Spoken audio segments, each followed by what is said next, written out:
PM Modi ने कांग्रेस पर लगाया कोरोना के समय मुंबई से मजदूरों को भगाने का आरोप। बोले देश की सबसे पुरानी पार्टी ने हद पार कर दी। पीएम मोदी के आरोप पर कांग्रेस का पलटवार। अशोक चव्हाण बोले प्रधानमंत्री मोदी का बयान पूरी तरह से आधारहीन, गैर जिम्मेदाराना। चुनाव प्रचार के लिए गोवा पहुंची प्रियंका गांधी। बोली कांग्रेस की सरकार आने पर गोवा की 30% सरकारी नौकरियों के लिए महिलाओं को आरक्षित किया जाएगा। महिलाओं के लिए सीटें आरक्षित होंगी। गोवा बीजेपी का प्रियंका पर व्यंग। गोवा की औरतें पूछ रही हैं यूपी की तरह गोवा में क्यों नहीं उतारी आपने 40% सीटों पर महिलाएं। मुंबई में 21 दिसंबर के बाद आज आया सबसे कम आंकड़ा। 24 घंटे में कोरोना के 356 केस, 5 की मौत।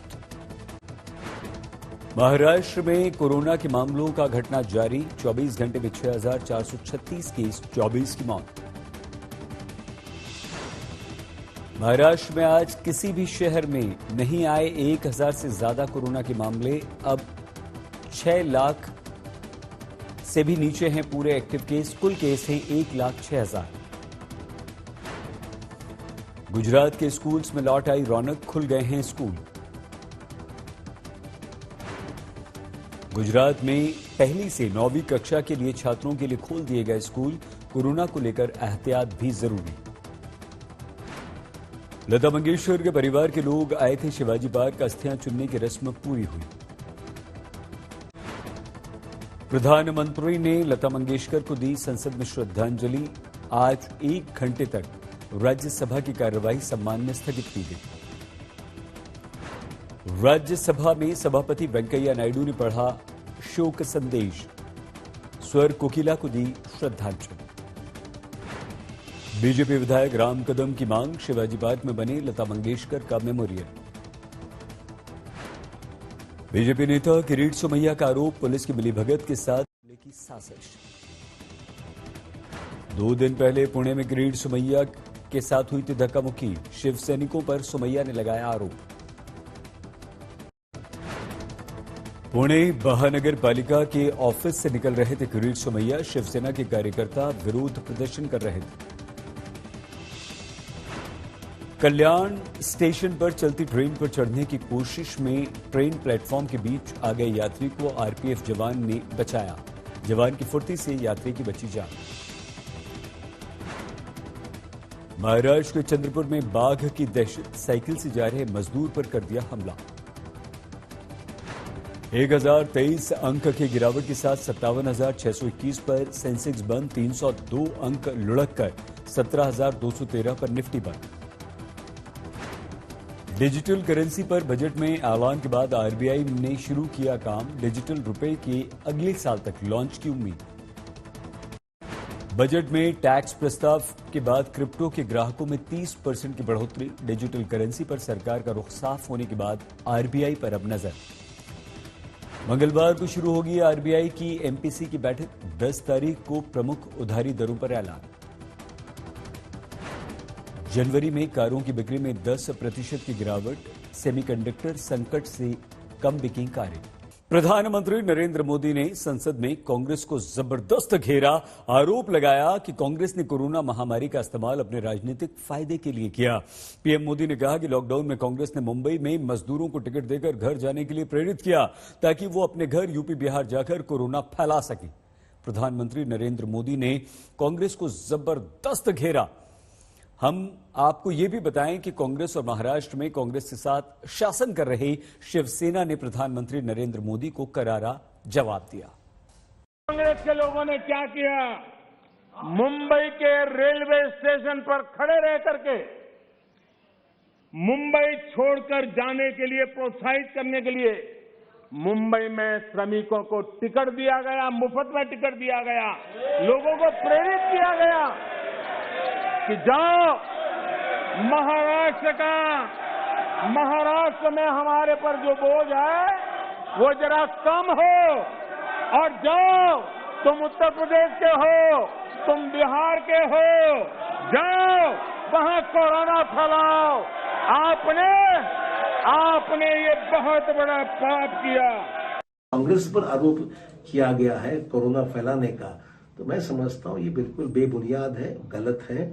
कांग्रेस पार्टी ने जिम्मेदारी के साथ में अपनी जिम्मेदारी पूरी उठाई है और अचानक केंद्र सरकार ने लॉकडाउन घोषित करने के बाद में पूरे मुंबई के, महाराष्ट्र के लोग उमड़ पड़े बाहर निकलने के लिए, अपने घर जाने के लिए लाइनें लग गई और लोगों को राहत देने के लिए बसेस, ट्रेन, जितना भी करना मुमकिन था वो कांग्रेस पार्टी ने और सरकार ने, जो हमारी एमवीए गवर्नमेंट है, उसने की है।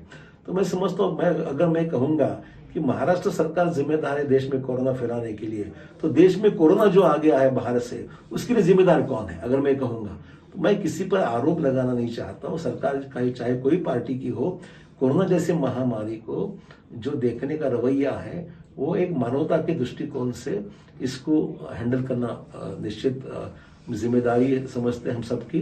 पीएम ने ये कहा प्रियंका कि आप लोग ने कहा जाओ यूपी जाओ, बिहार जाओ, और वहाँ पे जो है जिस तरह से उनको भेजा गया कि यहाँ पे पैंडेमिक है, बहुत बड़ा खतरा है, तुम लोग जाओ, तो एक तरीके से मुसीबत आप लोग जो भगाना चाह रहे हैं। कितनी शर्मनाक बात है कि आप अपनी जिम्मेदारी समझने की बजाय दूसरों पे दोष मढ़ रहे हैं। प्रधानमंत्री नरेंद्र मोदी जी एपिडेमिक एक्ट के अंतर्गत और डिजास्टर मैनेजमेंट एक्ट के अंतर्गत ये सारी जिम्मेदारी आपकी थी, ना कि राज्य सरकारों की, पर फिर भी राज्य सरकारों ने अपनी जिम्मेदारी निभाई है।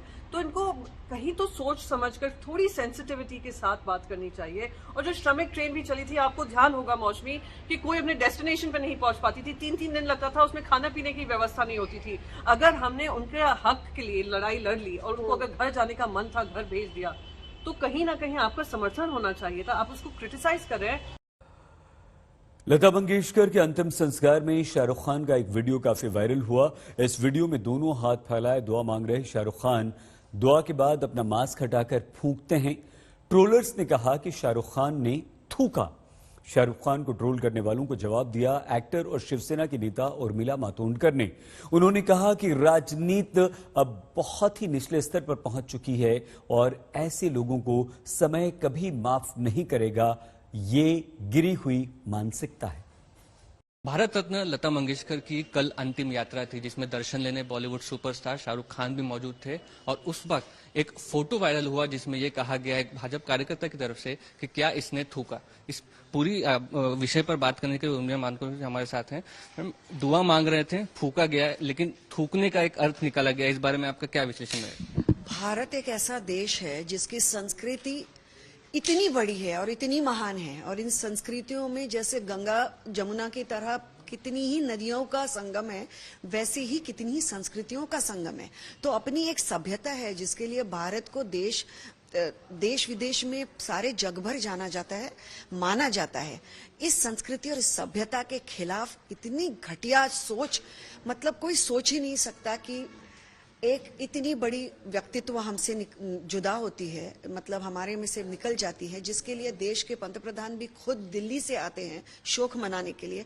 और इस सब के बीच में कुछ लोग अपनी घटिया मानसिकता से बाहर ना निकलते हुए ये सोच ही कैसे सकते हैं कि जब दुआ पड़ी जाती है और उसके बारे में बाद में जब फूंक मारी जाती है कि वो थूक हो सकती है। और आप पहले तो बात भी किसकी कर रहे हैं? आप उन शाहरुख खान की बात कर रहे हैं जो अपने आप में इतने बड़े व्यक्तित्व है, जो भारतीयता का सर्वोच्च प्रतीक है। और मुझे ऐसे लगता है कि ना ही सिर्फ देश में बल्कि पूरे जग भर शाहरुख जी को जाना जाता है भारतीय होने के लिए, भारतीयता के लिए। उन्होंने भारतीय संस्कार देश विदेशों में पहुंचाए, अपनी फिल्में पहुंचाई, भारत का सम्मान और मान बढ़ाया। ऐसे व्यक्ति के बारे में जिन्होंने हाथ भी जोड़े, प्रदक्षिणा भी की, ये सारी चीजें ना देखते हुए क्या ये जानबूझकर किया जा रहा है? लेकिन इसमें हमारी मानसिकता कितनी नीचे तौर पे गई है ये दिखता है, और उसका मुझे बहुत दुख है। और मैं लोगों से कहना चाहती हूँ, क्योंकि ये लोग नहीं हो सकते इस देश के, ये 2 रुपए वाले ट्रोलर्स हो सकते हैं जो ये सब फैलाते हैं, लेकिन कहीं ना कहीं इस सबसे एक समाज के तौर पे हम बहुत नीचे जा रहे हैं। और एक वो समाज जिसमें इस तरह की मानसिकता हो, वो कभी भी प्रगति नहीं कर सकता। ये इस सब के पीछे के दुख है और पीड़ा तो दरअसल ये है। प्रियंका गांधी एक दिन के दौरे पर सोमवार को गोवा आई। कई निर्वाचन क्षेत्रों में जाकर प्रियंका गांधी ने कांग्रेस के उम्मीदवारों के लिए वोट मांगे। प्रियंका गांधी ने कहा कि गोवा में कांग्रेस का आना तय है। एक रैली में प्रियंका ने यह भी कहा कि कांग्रेस की सरकार आने पर महिलाओं के लिए सरकारी नौकरी में 30% आरक्षण दिया जाएगा। आम आदमी पार्टी और तृणमूल कांग्रेस पर हमला करते हुए प्रियंका गांधी ने कहा कि ये दोनों दल सिर्फ यहां वोटों को बांटने के लिए आए हैं। गोवा में 14 फरवरी को मतदान है। बीजेपी के नेता और पूर्व सांसद किरीट सोमैया पर हमले के मामले में पुलिस ने अब तक कोई गिरफ्तारी नहीं की। बीजेपी कह रही है कि हम इसका करारा जवाब देंगे।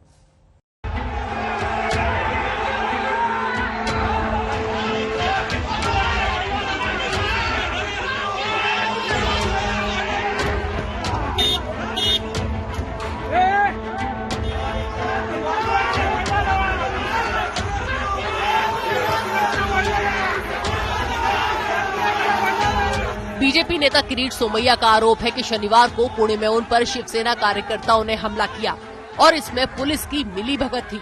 इस वीडियो में सीढ़ियों पर गिरे पड़े दिख रहे सोमैया को सुरक्षा बल उनकी गाड़ी में बैठाते दिख रहे हैं।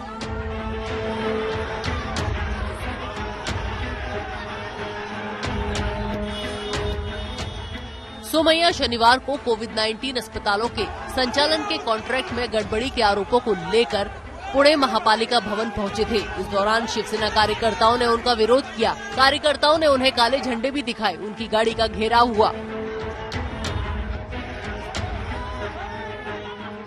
सोमैया का आरोप है कि हिरेन मनसुख की तरह उनकी हत्या की प्लानिंग हो रही है, क्योंकि वो लगातार घोटालेबाजों का पर्दाफाश कर रहे हैं।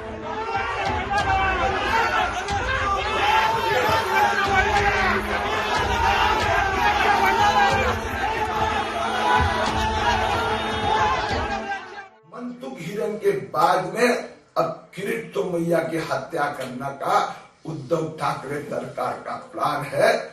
परसों की पुणे घटना के एक जो वीडियो क्लिप बाहर आ रहे हैं, पत्थर और लाठी घाटी और पुलिस के सहकार्य से अटैक हो रहा है, क्योंकि मैं संजय राउत के घोटाले बाहर निकाल रहा हूं, अनिल परब जेल में जाने की तैयारी कर रहे हैं, उद्धव ठाकरे के सारे पाटनकर के लेके कारनामे बाहर आ रहे हैं। मैं बचा सिर्फ मोदी सरकार की जेड कैटेगरी सुरक्षा के कारण ही बच पाया हूं। किरीट सोमैया को लेकर महाराष्ट्र बीजेपी भी राज्य सरकार पर हमलावर हो गई है। महाराष्ट्र बीजेपी अध्यक्ष चंद्रकांत पाटिल ने कहा कि शिवसेना नेता भावना गवली और एनसीपी नेता हसन मुश्रीफ के खिलाफ बोलने के बाद से ही किरीट सोमैया को निशाना बनाया जा रहा है। भविष्यामध्ये हिशोब चुकता होईल। किरीट सोमैया पर 6 महीने पहले अगस्त में भी हमला हुआ था। उस समय भी सोमैया ने शिवसेना कार्यकर्ताओं पर हमले का आरोप लगाया था। सोमैया ने शिवसेना सांसद भावना गवली की एक फैक्ट्री पर 100 करोड़ रुपए के घोटाले का आरोप लगाया था। इसकी जांच को लेकर वो वाशिम पहुंचे थे, जहां उन पर हमला हुआ। फिलहाल पुणे पुलिस ने सोमैया पर हुए कथित हमले को लेकर 60-70 लोगों पर मामला दर्ज किया है। किसी की गिरफ्तारी नहीं हुई है। 2 दिन बीत चुके हैं। भाजपा नेता किरीट सोमैया इनके साथ पुणे महानगर पालिका में शिव सैनिकों द्वारा बहस और कथित हाथापाई हो चुकी है। पुलिस में मामला भी दर्ज किया हुआ है, लेकिन किसी की गिरफ्तारी नहीं हुई है। विशेष और चौंकाने वाली बात यानी महाविकास आघाड़ी में शिवसेना के मित्र पक्ष यानी कांग्रेस और एनसीपी के नेता भी, जो अक्सर कुछ भी अगर हो जाए तो टिप्पणी कर देते हैं, वो भी चुप्पी साधे हुए हैं। कैमरामैन गोपाल हरने के साथ पंकज खेलकर, पुणे, आज तक।